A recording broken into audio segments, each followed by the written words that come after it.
Hello everyone, आप सभी का हमारे चैनल पे स्वागत है। दोस्तों, आज के इस वीडियो में हम class 10th mathematics chapter number जो 4 है द्विघात समीकरण को वन शॉट में कंप्लीट करने वाले सारे कॉन्सेप्ट सिखाते हुए मोस्ट इम्पॉर्टेंट क्वेश्चन मैं आपको बताने वाला हूँ।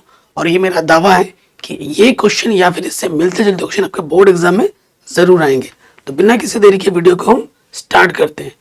तो सबसे पहला जो आपके मन में एक सवाल आ रहा होगा कि भैया ये द्विघात समीकरण क्या होती है, द्विघात समीकरण क्या है। तो देखो दोस्त, अगर द्विघात समीकरण की हम बात करें, ठीक है, समीकरण है। अगर आपको द्विघात बहुपद के बारे में पता है ना, तो आपको समीकरण में बहुत दिक्कत होगी ही नहीं। ठीक है, द्विघात समीकरण क्या होता है, इसका अगर व्यापक रूप लिखा जाए तो ये होता है ax² plus bx plus c बराबर 0। ठीक है, बराबर 0, ये इसका व्यापक रूप है। ठीक है, यहाँ पर एक कंडीशन भी आती है जहां ऑब्जेक्टिव क्वेश्चन में पूछा जाता है, जहां इस a का मान कभी भी क्या नहीं हो सकता, शून्य नहीं हो सकता। अगर आपसे पूछे ये ए बी सी क्या है, तो देखो जो ये ए कॉमा बी कॉमा सी, ये हमारी होती है वास्तविक संख्या, और वास्तविक संख्या को हम r से प्रदर्शित करते हैं। ठीक है, अगर मैं उदाहरण दे दूं, ठीक है, आपको उदाहरण दूं, आपको बताना है कि कौन सा द्विघात समीकरण है या नहीं है। जैसे मैंने यहाँ लिख दिया 3x² माइनस के 2x प्लस 3 बराबर 0, तो ये एक द्विघात समीकरण है। क्यों? क्योंकि यहाँ x की अधिकतम घात कितनी है, 2 है। जहां पर भी x की अधिकतम घात, ठीक है, देखो जब चर की अधिकतम घात 2 होगी तो उसे द्विघात समीकरण कहा जाएगा। ठीक है, उसे क्या कहा जाएगा, समीकरण। जैसे मैंने यहां लिख दिया x² प्लस 5 बराबर 0, तो ये भी एक द्विघात समीकरण है।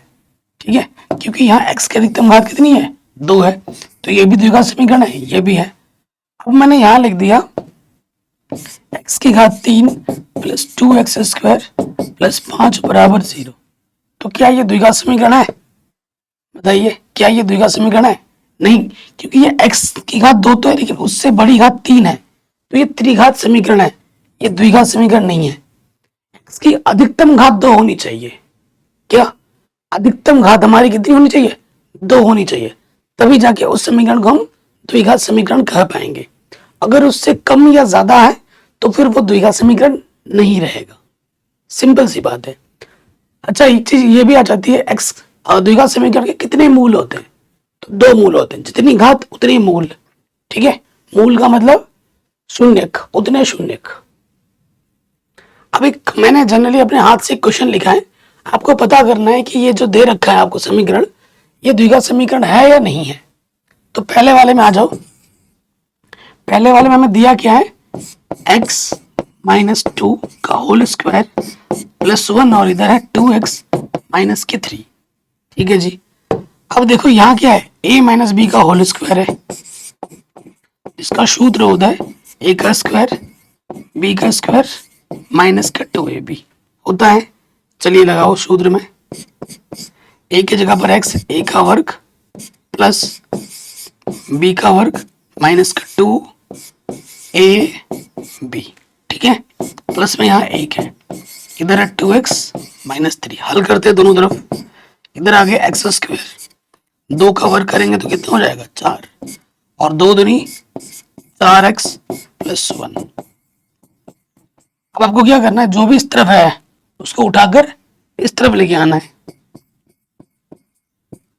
सो देखो ये माइनस के 4x, इसको यहाँ लिख देते हैं 4 और 1, ये कितना हो गया 5, और ये प्लस का 2x इस तरफ आ गया माइनस, माइनस के तरह क्या हो गया प्लस, उधर कुछ नहीं बचा तो 0।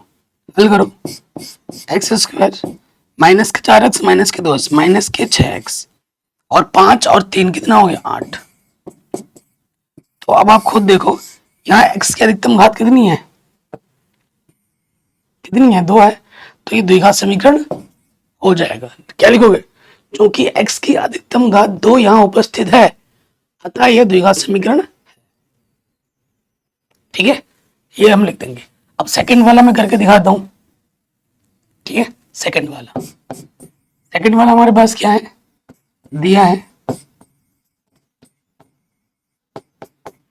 क्या दे रखा है, x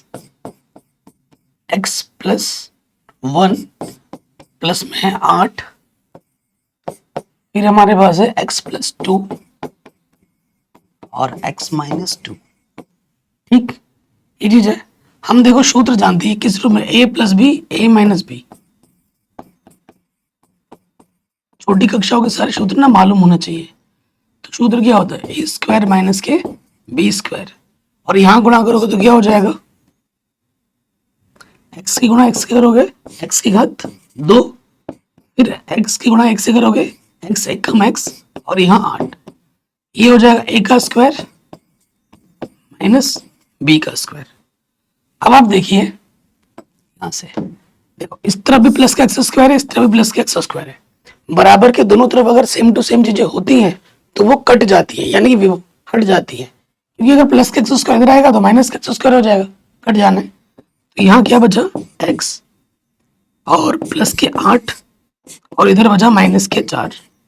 ठीक, माइनस के 4 इधर रखे क्या हो जाएगा, प्लस के 4, तो ये हो जाएगा x प्लस 12। यहाँ x की अधिकतम घात 2 है क्या, यहाँ x की अधिकतम घात कितनी है, 1। यहाँ x की घात अधिकतम 1 है, तो ये रैखिक समीकरण होगा। ये कैसा समीकरण है, रैखिक। x की जब अधिकतम घात 1 होती है तो उसे हम रैखिक समीकरण कहते हैं। यहाँ 2 नहीं x की अधिकतम घात, तो ये क्या हो जाएगा, द्विघात समीकरण नहीं होगा, तो दूसरा वाला नहीं है। ऐसे क्वेश्चन 1 नंबर में आ जाते हैं कि रैखिक है या नहीं है। आगे समझो दोस्त, कहीं पे भी डाउट हो, दिक्कत हो, वीडियो को दोबारा देखें। ज्यादा लंबी वीडियो नहीं है, बहुत ही छोटा सा चैप्टर है नए एनसीईआरटी बुक के आधार पर, और मैं छाट छाट के बता रहा हूँ, और ये मेरा दावा है इसी में से ही क्वेश्चन आएगा। चलिए नेक्स्ट क्वेश्चन में आ जाते हैं। अगला जो टॉपिक हमारा है वो है द्विघात समीकरण को हल करने की विधि। ठीक है, द्विघात समीकरण को हल करने की विधि। वैसे आपके नए एनसीईआरटी बुक के आधार पर 2 विधि है। एक है गुणनखंड विधि, जो कि आपने चैप्टर 2 में ऑलरेडी सीखा हुआ है, अभी मैं आपको दोबारा बताऊंगा, और दूसरी है आपकी द्विघातीय सूत्र। द्विघातीय सूत्र क्या होता है मैं डिटेल में बता देता हूं। जैसे हमारे पास द्विघात समीकरण है,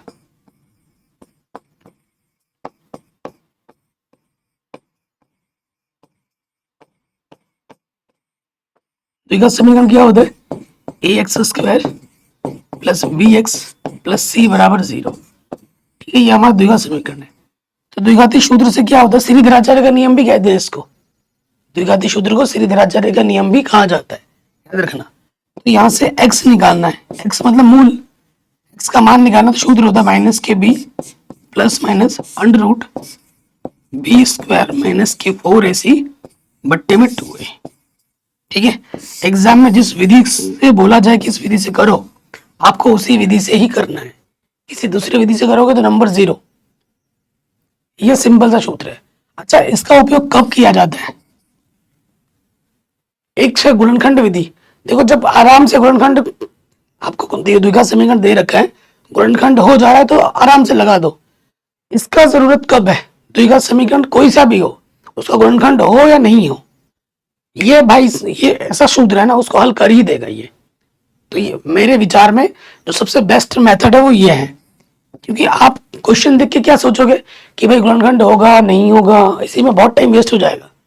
फट से इस विधि को लगाओ, गुणनखंड हो ना हो वो तो बात की बात है, ये सूत्र लगाने से सवाल गलत तुरंत निकल जाएगा। तो दोनों विधि से मैं आपको बताने वाला हूं। ठीक है, चलिए पहले क्वेश्चन पे आ जाते हैं। यहाँ लिखा है गुणनखंड द्वारा या गुणनखंड विधि द्वारा, ये जो है ना द्विघात समीकरण के आपको क्या निकालने, मूल निकालने हैं। ठीक है, इस द्विघात समीकरण के आपको क्या निकालने, मूल निकालने हैं। तो देखो हमारे पास क्या है, 2x स्क्वायर माइनस के 5x प्लस के 3 बराबर 0। ठीक, तो हमें क्या करना होता है ना, जो x का गुणज है, यहाँ 2 है, इसकी गुणा हमें अचर पद से करनी होती है। जो x स्क्वायर का गुणज होगा उसकी गुणा हमें अचर पद से करनी है। 2 गुणा 3 कितना हो गया, 6। हमें ऐसी 2 संख्या लेनी है दोस्त, जिसको अगर हम गुणा करें तो हमें 6 मिले, और जोड़े तो x का गुणा देखना है 5 मिले। तो ऐसी दो संख्या क्या है, 3 और 2, 3 दूनी 6 और 3 और 2 को जोड़ दो 5 आ जाएगा। ठीक है, आराम से हो गया। चलिए सरल करते हैं हम। यहाँ आ गया 2x², माइनस का चिन्ह जब भी हो ब्रैकेट लगा के मान रखना। एक है 3x, जोड़ने का चिन्ह था, जोड़ दिया। एक है 2, ठीक। अब क्या है दोस्त, यहाँ माइनस है तो माइनस अंदर क्या करनी पड़ेगी, गुणा, प्लस माइनस माइनस। ठीक है, ये चीज आ गई। बताइए कोई डाउट, कोई दिक्कत नहीं होगी। तो यहां से एक जोड़ा, यहां से एक जोड़ा, आपने 2 जोड़े बना लिए। पहली बार ना बेटा, हमेशा वीडियो में आप आराम से समझो। एक ये नहीं कि आप लिख भी रहे हो समझ रहे हो, ऐसा फिर दिक्कत हो जाता है। एक बार पूरा समझो, दूसरी बार में आप वीडियो को पॉज करके बैक जाके लिख लेना। ठीक है, तो यहां से क्या उभयनिष्ठ है इस जोड़े में, जिसका दोनों का भाग चला जाएगा, वो इकलौता x। तो 2x बचा, माइनस x बाहर आ गया तो 3 बचा। यहां से कुछ भी उभयनिष्ठ नहीं है, ये चिन्ह नेगेटिव का नेगेटिव लग गया। जब कुछ भी उभयनिष्ठ नहीं होता है तो एक उभयनिष्ठ होता है, निकाला एक बार, और एक जब निकालोगे ना, जो पूरा अंदर होता है वही आ जाता है। चूंकि बाहर नेगेटिव है तो प्लस का चिन्ह बदल के माइनस हो गया। गुणनखंड विधि में ये चीज और ये चीज सेम टू सेम आने चाहिए। अगर सेम टू सेम आ रही है तो आपने सही किया है, अगर नहीं आ रही तो आपने गड़बड़ कर दी है। तो सेम टू सेम आ रहा है तो जो 2 बार उसे हम एक बार लिखेंगे, और जो हमने उभयनिष्ठ निकाला चिन्ह के साथ उसे हम दूसरे ब्रैकेट में डाल देंगे। ठीक है, अब यदि इसको लेंगे 0, 2x माइनस 3 बराबर 0, तो माइनस का 3 इधर के प्लस का 3 हो गया, और ये 2 गुणे में इधर के क्या हो जाएगा, बट्टे में। ठीक, तो ये हमें हमारा उत्तर मिल गया, x बराबर 3/2। अब इस पे आ जाओ, यदि x माइनस 1 बराबर 0, तो माइनस का 1 इधर के क्या हो गया, प्लस का 1। तो ये हमें x के 2 हमारे मूल मिल गए। ये जो 2 मूल होंगे इस समीकरण को क्या करेंगे, संतुष्ट करेंगे। ठीक है, इस समीकरण को संतुष्ट करेंगे। ये हमें हमारा आंसर मिल गया। अगले इंपॉर्टेंट क्वेश्चन पे आ जाते हैं। ये वाला क्वेश्चन बहुत एग्जाम में पूछा भी जाता है। ठीक है, इस साल मैंने बोर्ड एग्जाम दिया था ना क्लास 10th का, तो ये उदाहरण आया था। कह रहे द्विघात समीकरण के मूल ज्ञात कीजिए। ठीक है, एक्चुअली मेडिसिन खा चल रही है ना मेरी अभी, तो मेरे को बहुत ज्यादा ऐसा हो रहा है कि मैं गिर जाऊंगा, अभी गिर जाऊंगा, ऐसा हो जाता है। लाइफ है यार, सब कुछ झेलना पड़ता है। दिया है, क्या दे रखा है हमें, 3x² माइनस के 2 अंडर रूट 6 x प्लस के 2 बराबर 0। तो नियम वही है, नियम बदलेगा नहीं गुणनखंड विधि में। अभी मैं गुणनखंड विधि समझा रहा हूं। देखो क्या होगा, x का जो x² का जो गुणा, उसकी गुणा किससे करना, अचर पद से। ऐसी 2 संख्या लो, 3 गुणा 2, जिनकी गुणा करने पे 6 आए, और जो यहाँ जोड़ का चिन्ह है, और जोड़ने पर कितना है, 2 अंडर रूट 6। तो देखो वो 2 संख्या क्या होगी, वो होगी under root 6 under root 6। Under root 6 को अंडर रूट 6 से गुणा करोगे तो अंडर रूट हट जाएगा, 6 आ जाएगा। ठीक है, अंडर रूट 6 को जोड़ोगे तो 2 अंडर रूट 6 आ जाएगा। ठीक, माइनस में ब्रैकेट लगा के मान रखना है, under root 6x under root 6x। ठीक, अब हमें क्या करना है, माइनस अंदर गुणा कर देना ब्रैकेट में, माइनस के under root 6x plus minus minus के अंडर रूट 6x। ठीक, यहां से एक जोड़ा, यहां से एक जोड़ा। अब देखो एक चीज ध्यान रखना, अंडर रूट 6 को मैं कैसे लिख सकता हूँ, अंडर रूट 3 गुणा अंडर रूट 2 लिख सकता हूँ, और मैं 3 को कैसे लिख सकता हूँ, अंडर रूट 3 गुणा अंडर रूट 3 लिख सकता हूँ। तो देखो 3 और अंडर रूट 6 में क्या उभयनिष्ठ है, दोनों में अंडर रूट 3, और x² x में कम से कम किसका भाग आ जाएगा, दोनों में x का। तो 3 में से जब अंडर रूट 3 बाहर निकालेंगे तो क्या बचेगा, अंडर रूट 3, एक्स स्क्वायर से एक एक्स बाहर निकालेंगे, एक एक्स बचेगा। अंडर रूट 6 से अंडर रूट 3 बाहर निकालेंगे तो क्या बचेगा? Under root 2। और यहाँ एक्स तो पहले ही बाहर आ गया है। सेम चीज यहाँ देखो, 2 को मैं लिख सकता हूँ अंडर रूट 2 गुणा अंडर रूट 2, और 6 को मैं लिख सकता हूँ अंडर रूट 6 को मैं लिख सकता हूँ अंडर रूट 3 अंडर रूट 2। तो दोनों में क्या ओवरनिस्ट है? Under root 2 minus under root 2 ओवरनिस्ट आ जाएगा। तो देखो 6 से जब अंडर रूट 2 बाहर निकालोगे तो कितना बचेगा? Under root 3 X. क्योंकि बाहर नेगेटिव है तो अंदर का चिन्ह बदल जाता है, प्लस का माइनस हो जाएगा। देखो यहाँ 2 है, 2 से आपने अंडर रूट 2 बाहर निकाला तो क्या बचेगा? Under root 2। ये चीज और ये चीज समान है, ये यानी कि आपने बिल्कुल सही किया है। गुणनखंड बनाने के लिए जो 2 बार है उसे आप एक बार लिखोगे, और जो उभयनिष्ठ निकाला है उसको दूसरे वाले ब्रैकेट में लिखोगे। अच्छा यहाँ पे अंडर रूट 2 था, सेम टू सेम आ गया। देखो यदि under root 3x minus under root 2 बराबर 0, तो माइनस के इधर के क्या हो जाएगा? प्लस का, और ये जो अंडर रूट 3 गुणे में इधर के क्या हो जाएगा? बट्टे का। तो x का मान ये आ गया, जैसा ये ऐसा भी वही है, दूसरा x भी यही आ जाएगा, अंडर रूट 2 बट्टे अंडर रूट 3। तो दोनों मूल क्या हो गए? समान हो गए। तो ये x के 2 मूल आएंगे। कभी कभी दोनों मूल समान होंगे, भी हो सकते हैं, अलग अलग भी हो सकते हैं, समान भी हो सकते हैं, दोनों के दोनों मूल। ठीक है दोस्त, आ गया? आप एक बार दोबारा देख लीजिए वीडियो को पॉज करके, कहीं पे भी कोई डाउट हो वीडियो को एक बार दोबारा देखना।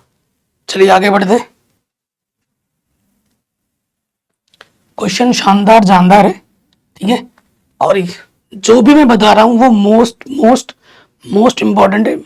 आपका पूरा कॉन्सेप्ट भी क्लियर हो रहा है और उस कॉन्सेप्ट पे आधारित प्रश्न भी बता रहा हूं जो कि मोस्ट इंपॉर्टेंट है। फालतू कुछ भी नहीं बता रहा हूं, क्योंकि मुझे पता है सबसे अनमोल चीज आपका समय है। ठीक है, कम समय में सबसे बेस्ट से बेस्ट तैयारी कैसे हो सकती है, ये जो मैंने वन शॉट वीडियो बनाया है इससे बेहतर कुछ भी नहीं है, इससे बेहतर कुछ भी नहीं है पूरे यूट्यूब में। तो देखिए पहले क्वेश्चन पे आ जाते हैं, क्वेश्चन पहले पढ़ लेते हैं। हमें क्वेश्चन में क्या बोला जा रहा है कि निम्न द्विघात समीकरण के मूलों की प्रकृति ज्ञात कीजिए, यदि मूलों का अस्तित्व हो तो उन्हें ज्ञात कीजिए। तो मूलों की प्रकृति बतानी है। अब मूलों की प्रकृति बताने के लिए मुझे जाना पड़ेगा अगले स्लाइड में, यहां पर। ठीक है, कहाँ है भाई प्रकृति, ये टॉपिक आ गया। तो उस क्वेश्चन को कराने से पहले मुझे यहां पर मूलों की प्रकृति के बारे में आपको थोड़ा सा बताना पड़ेगा। तो कैसे चेक करते हैं? हमारे पास क्या है? द्विघात समीकरण।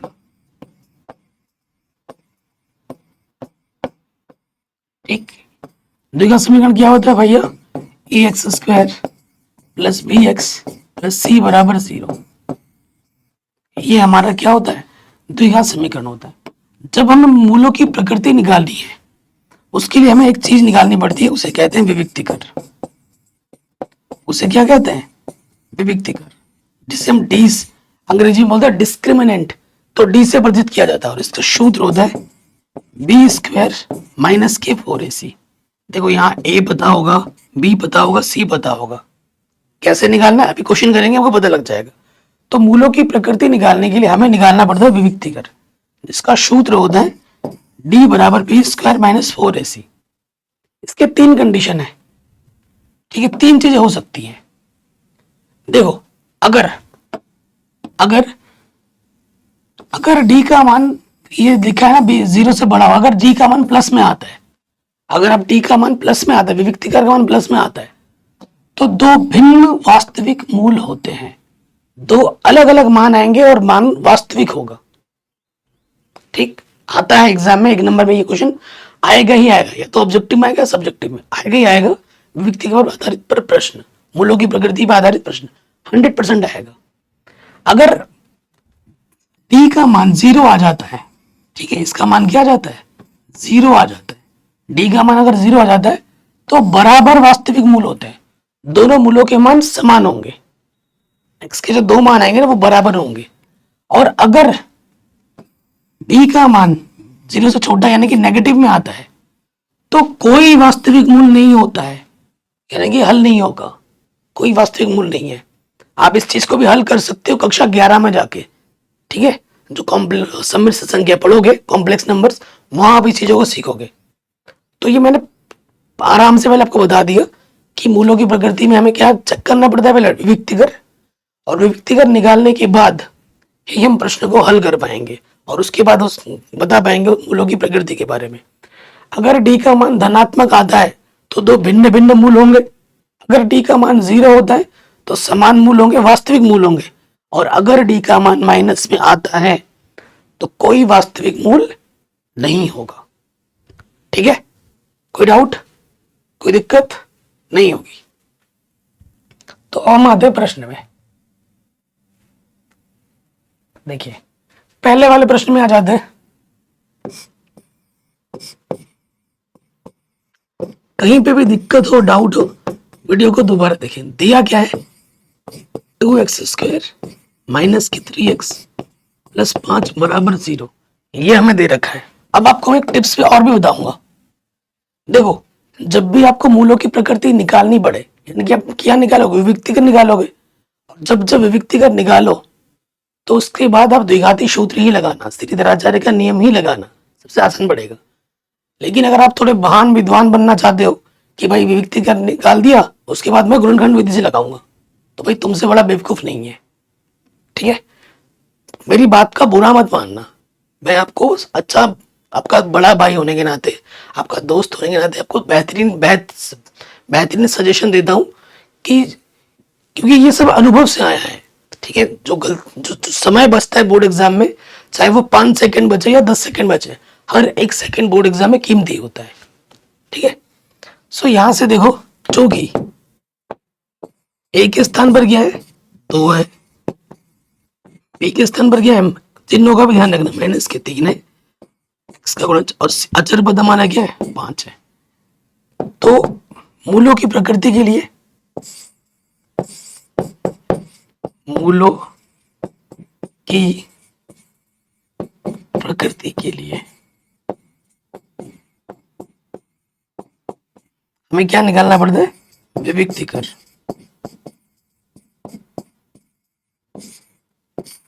विविक्तिकर डी बराबर, जिसका सूत्र होता है b² माइनस के 4ac। ठीक, ये होता है। सो देखो मान रखेंगे, तो b का मान क्या है हमारे पास, माइनस के 3, और a का मान क्या है 2, और c का मान कितना है 5। -3 का वर्ग करेंगे 9, 4 दूनी 8, 8 पंच 40, तो ये आ जाएगा माइनस के 31। ठीक है, लिखेंगे चूंकि d का मान ऋणात्मक है,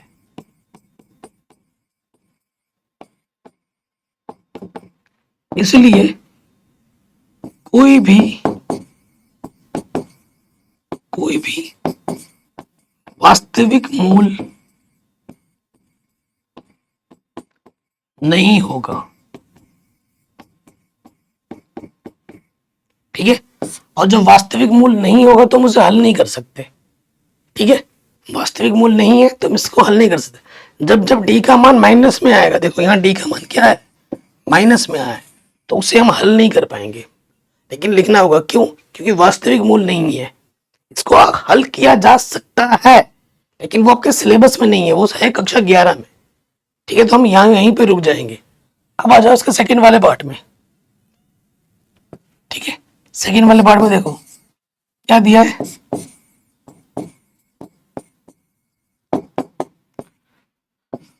थ्री एक्स स्क्वायर माइनस के 4√3x प्लस 4, इसके बराबर मूल होंगे, देखना। ठीक है, सो यहां से देखिए ए के स्थान पर कितना है 3, बी के स्थान पर है माइनस के 4√3, और सी हमारे पास क्या है 4। ठीक है, अब मूलों की प्रकृति के लिए, ठीक है, आगे यहीं से कर देते हैं ना, मिटाना पड़ेगा थोड़ा। यहां से ये लाइन आ जाएगी, मूलों की प्रकृति के लिए व्यक्ति का डी बराबर। ठीक है, यहां से फिर हम हल करते हैं, इसके आगे यहां से कर रहे हैं। सो देखो दोस्त, बी का मान क्या है, माइनस के 4√3 स्क्वायर 4, ए का मान कितना है 3, सी का मान है 4। देखो माइनस का जब हम वर्क करते हैं तो प्लस हो जाता है, 4 का वर्ग 16 गुणा √3 का वर्ग करोगे अंडर रूट हट जाता है, 3 आ जाएगा, 4 12, 12 तो 48, 16 3 48 माइनस के 48, तो ये क्या आ गया 0। ठीक है, ये क्या आ गया 0। अब देखिए तो यहाँ क्या लिखना है, अब मिटा लेते हैं थोड़ा सा।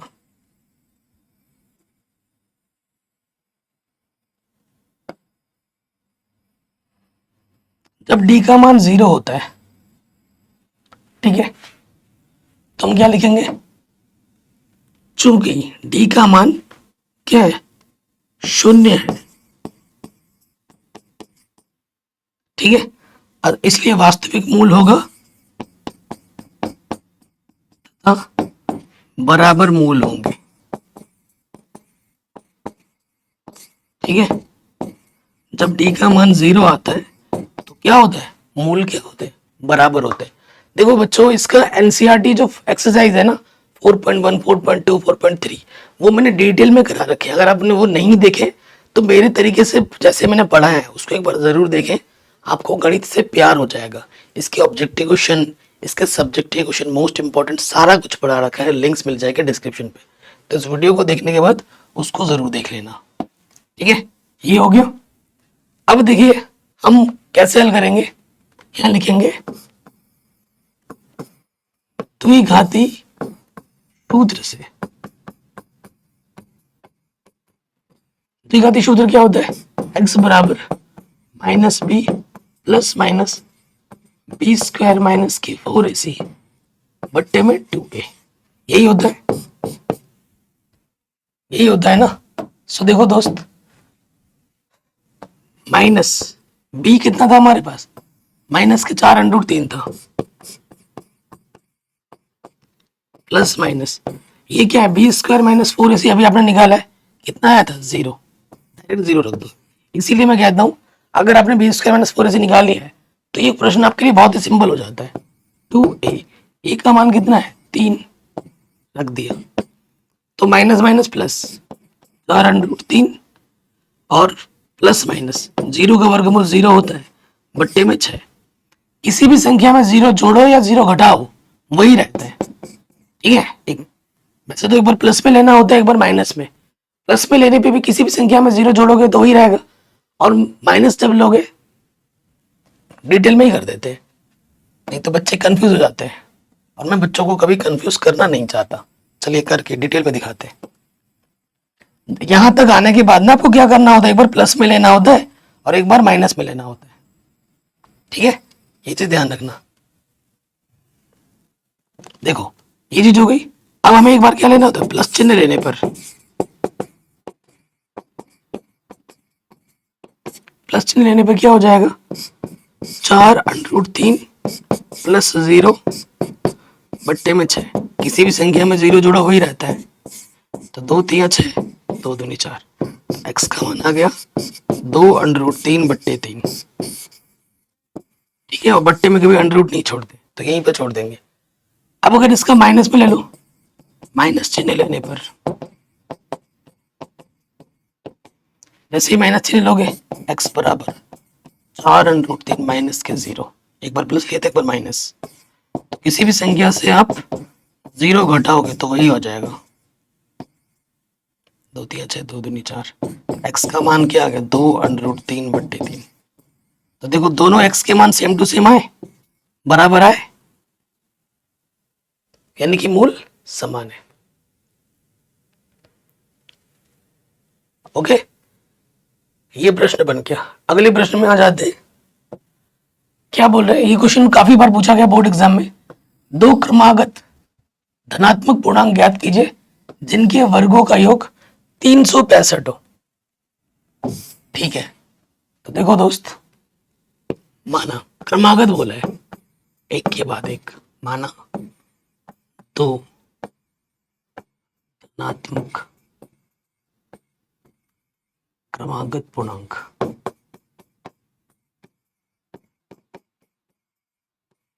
हमने क्या मान लिया, एक को x माना है, क्रमागत मतलब एक के बाद एक, जैसे दो के बाद क्या है, तीन, दो में एक जोड़ेंगे तभी तो तीन मिलेगा। अगर पहला x, दूसरा क्या होगा x+1। ठीक है, प्रश्नानुसार प्रश्न में क्या बोला गया है कि वर्गों का योग 365 है। इनके वर्गों का योग, इनका वर्ग कर दो, जो भी संख्या है ना इनका वर्ग कर दो, और वर्ग करने पे कितना मिलता है 365। तो चलो खोलते हैं इसको, a+b का होल स्क्वायर, a का स्क्वायर b का स्क्वायर 2ab। ठीक है ना, इसका हमें सूत्र बताएं, इसका सूत्र क्या होता है, a+b का होल स्क्वायर होता है a² + b² + 2ab। सो देखते हैं यहाँ से आगे क्या हो जाएगा, x² 2x², और ये हो जाएगा 2x, 2 एक कम 2, x प्लस का 1, ये इधर प्लस का आके इधर माइनस का हो जाएगा। तो देखो ये आ जाएगा 2x² प्लस के 2x, एक घटा देंगे तो माइनस के 364। दोनों तरफ 2 से भाग दे दो, 2 से घटा 2 x, और 2 एक कम 2, 2 एक कम 2, 2 8 16, 2 दूनी 4। तो ये हमें द्विघात समीकरण मिल गया। अब इसको हल करना है, किसी विधि से हल करो। ठीक है, तो इसका गुणज कुछ नहीं है, 2 1 है, तो इसकी गुणा इसके साथ करते हैं, 1 गुणा 82 182। ऐसी दो संख्या लेनी है जिनका गुणा करें तो 182 आता हो, और घटाए तो इसका गुणज कुछ नहीं है तो 1 आता हो। तो जब आपको ऐसा पता ना चले ना, तो आप क्या करो, गुणनखंड कर लो, 182 2 नम 18, 2 एक कम 2, 7 से काटो, 7 एक कम 7, 7 या 21, 13 एक कम 13, देखो 7 दूनी 14, और ये हो गया 13। 14 में से 13 घटाओगे 1 आ जाएगा, और 14 और 13 की गुणा करोगे तो कितना आ जाएगा, 182। तो आगे हल करते हैं, x² प्लस का x माइनस के 182, 0 था। अभी तो यार चक्कर आ रहे हैं मेरे को। देखो आगे क्या हो जाएगा, संख्या मालूम चल गई है, 14 दूसरे 13 घटाने, तो घटाने का चिन्ह लगा दिया, 13x 182। ठीक है, बराबर 0। तो यहां से एक जोड़ा, यहां से एक जोड़ा, तो देखो इस जोड़े से x का भागा दोनों में जाएगा, x² से x बाहर निकालेंगे, 1x बचेगा, और यहाँ से x बाहर आ गया तो यहाँ से 14 बचेगा। ठीक है, माइनस 13 बाहर आ जाएगा, 13 बाहर आएगा तो x बचा, बाहर नेगेटिव है, अंदर का चिन्ह बदल जाएगा, माइनस माइनस प्लस, 13 एक कम 13, 13 चौके 52। देखो जो 2 बार है हम उसे एक बार लिखते हैं गुणनखंड विधि में, और जो उभयनिष्ठ निकाला है उसको दूसरे वाले में डाल देते हैं। ठीक है, आराम से बन गया।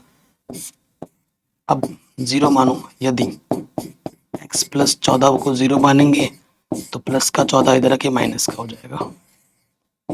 यदि x - 13 को 0 मानेंगे तो माइनस का 13 इधर आके प्लस का 13 हो जाएगा। क्योंकि प्रश्न में धनात्मक पूर्णांक बोला गया है, ये देखिए ऋणात्मक आ रहा था, इसको हम नहीं ले सकते, ये हमारा क्या हो जाएगा, अमान्य प्रश्न के आधार पर। तो बस यही सही है, x का मान 13। तो जो पहली संख्या होगी वो 13 होगी, 13 में 1 जोड़ दोगे 14 होगी, तो वो क्रमागत जो धनात्मक पूर्णांक होंगे 2, 13 और 14 होंगे।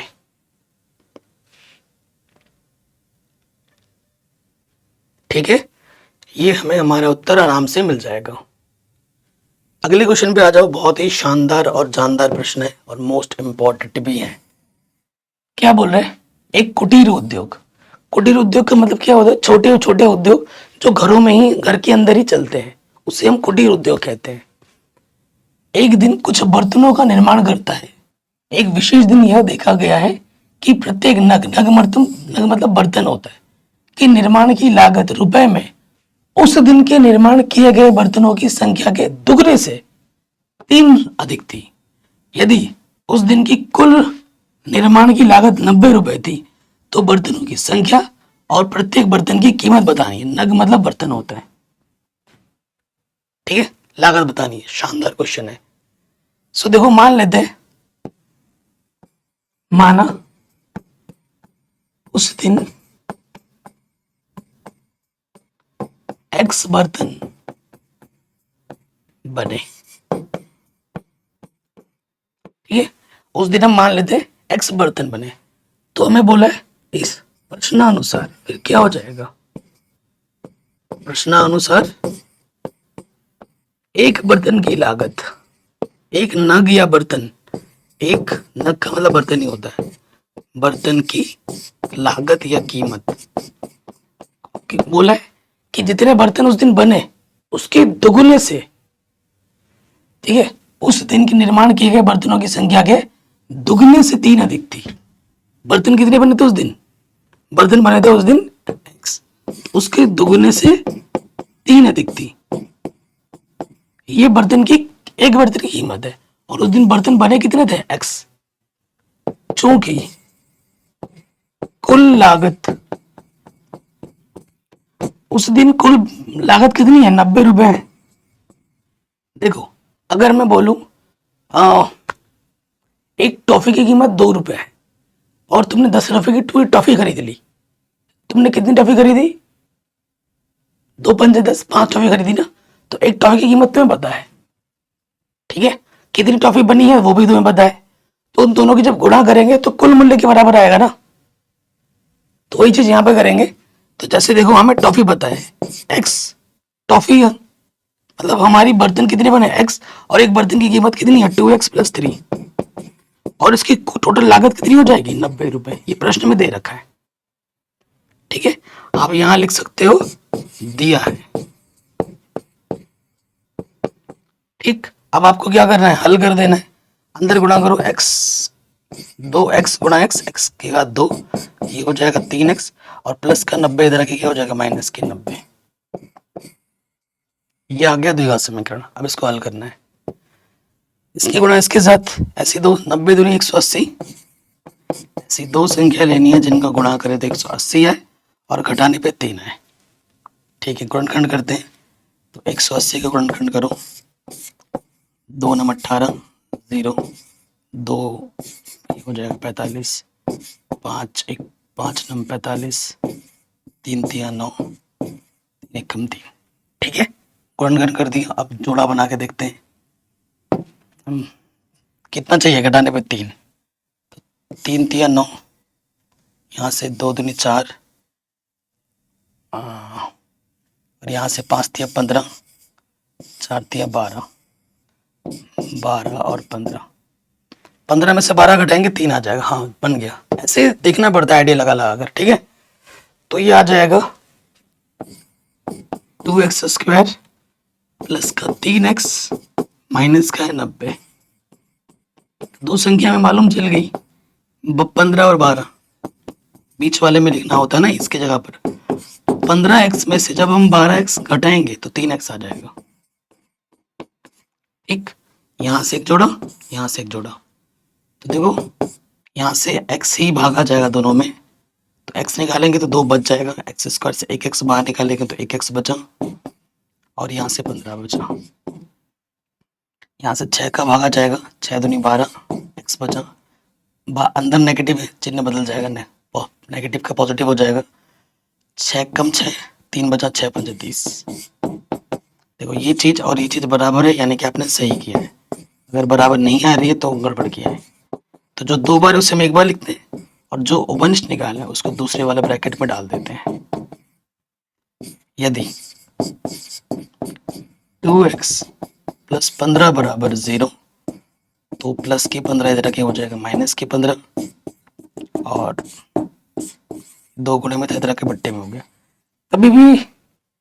कभी भी किसी चीज का बोलते हैं भाई -5 रुपए की टॉफी दे दो, -2 रुपए की मुझे क्या दे दो, चॉकलेट दे दो, ऐसा बोलते हो कभी दुकानदार में, सुना है कभी? तो माइनस वाला मान्य क्या हो जाएगा, अमान्य। अब हमें इसको लेना पड़ेगा, यदि x - 6 = 0, बराबर 6। ये कभी हम बोलते हैं आज मैंने -5 कॉपी खरीदे, आज मैंने -5 घड़े बनाए, नहीं होता ना। तो इस वजह से माइनस वाला वो एक्सेप्ट नहीं होगा, ये सही हो जाएगा। एक्स बराबर, लेकिन उस दिन कितने बर्तन बनाए उसने, 6 बर्तन बनाए, और एक बर्तन की कीमत की लागत क्या हो जाएगी, यहाँ रख दो एक्स की जगह पर 6, 2 चंग 12 प्लस 3, यानी कि एक बर्तन की कीमत कितनी बनी, 15 रुपए।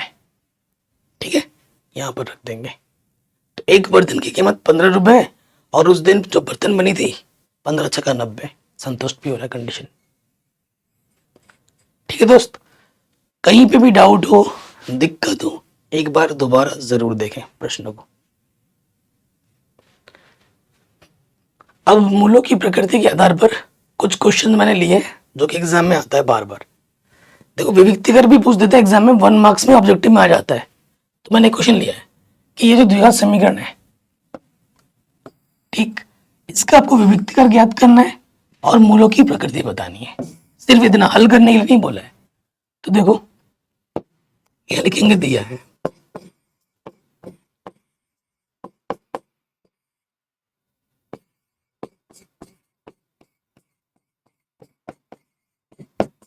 ठीक। तो हमारे पास क्या है, देखो, चूंकि ए के स्थान पर क्या है 2, बी के स्थान पर है, चिन्ह भी देखना, -4, और सी के स्थान पर है +3। ठीक है, हमें क्या निकालना है, विविक्तिकर।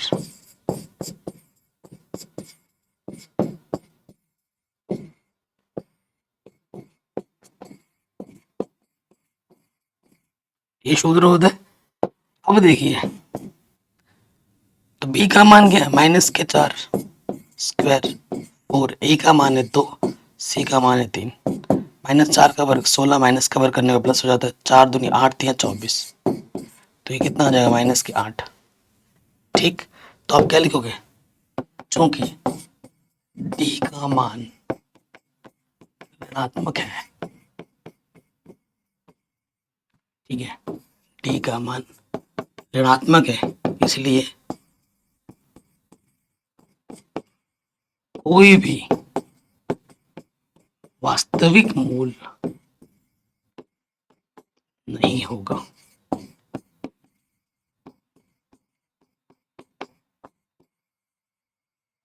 ठीक है, ये हमें हमारा उत्तर मिल जाएगा। ये क्वेश्चन 2 नंबर में सब्जेक्टिव में आएगा, तो 2 नंबर में एग्जाम में आ सकता है। शानदार क्वेश्चन है। ठीक है, आराम से बन गया। आगे बढ़ते हैं, काफी शानदार क्वेश्चन है। हमसे क्या बोल रहा है, निम्न प्रत्येक द्विघात समीकरण का एक ऐसा मान ज्ञात कीजिए कि उसके 2 बराबर मूल हो। इनमें बोल दिया गया है कि 2 बराबर मूल है। क्वेश्चन थोड़ा मिस्टेक है, इसमें के का मान ज्ञात करना है। क्या, के का मान ज्ञात करना है, और ये क्वेश्चन हर साल एग्जाम में आता है। तो यहां देखो,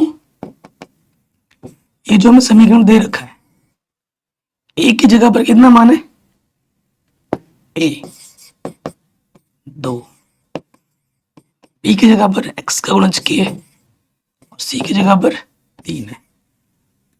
फिर देखो, प्रश्नानुसार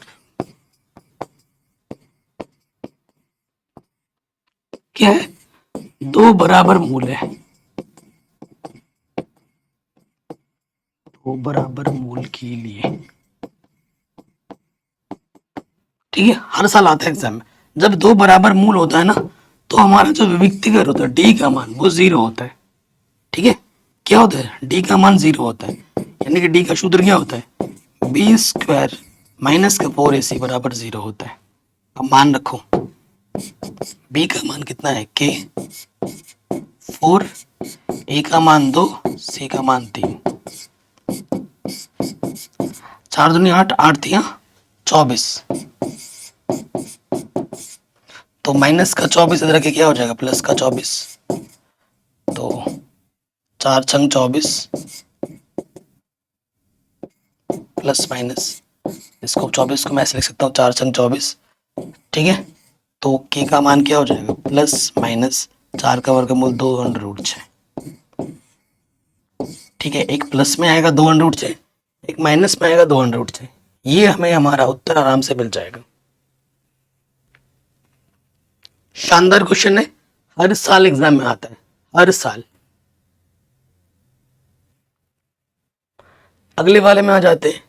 ठीक है, इसको पहले सरल करके समीकरण बनाना पड़ेगा कि एक्स से अंदर गुणा करोगे, एक्स गुणा एक्स, एक्स की घात 2, और ये हो जाएगा 2kx प्लस 6 बराबर 0। इसको हमने पहले समीकरण के रूप में बना लिया। अब देखो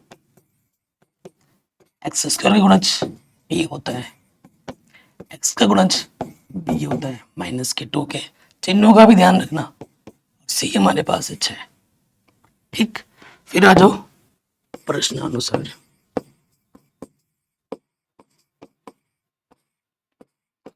बराबर मूल के लिए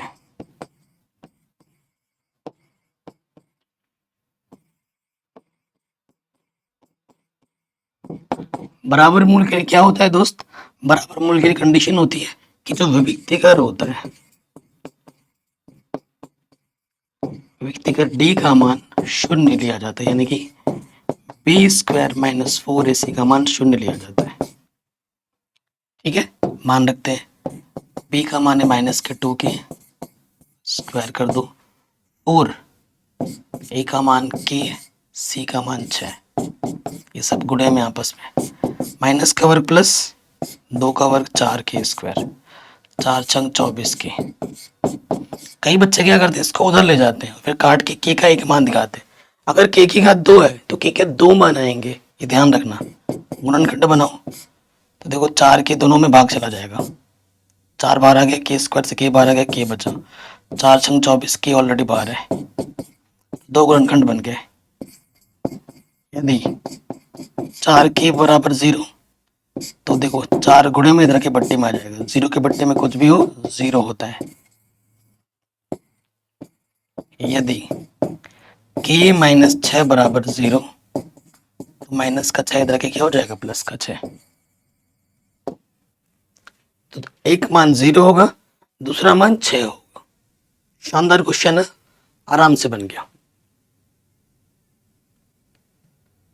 तो आशा करता हूं इस वन शॉट वीडियो में मैंने आपको हर एक कॉन्सेप्ट डिटेल में समझाया और सारे मोस्ट इंपॉर्टेंट क्वेश्चन मैंने यहाँ बता दिए, और बोर्ड एग्जाम इन्हीं में से ही आएगा, नई एनसीईआरटी पैटर्न के आधार पर। तो वीडियो को हर जगह शेयर जरूर करना है आपको, और अगर आप हमारे चैनल पर नए हैं तो प्लीज़ चैनल को सब्सक्राइब कीजिए। और आपको कौन सी वीडियो चाहिए आप हमें कॉमेंट में बता सकते हैं, जैसे ही बताओगे उसके 2-3 दिन के अंदर वीडियो मिल जाएगी। बाकी डिस्क्रिप्शन जरूर चेक कर लेना, आपके लिए डिस्क्रिप्शन में खजाना छोड़ रखा है। जय हिंद, अपना ख्याल रखें, मिलते हैं आपसे नए वीडियो में।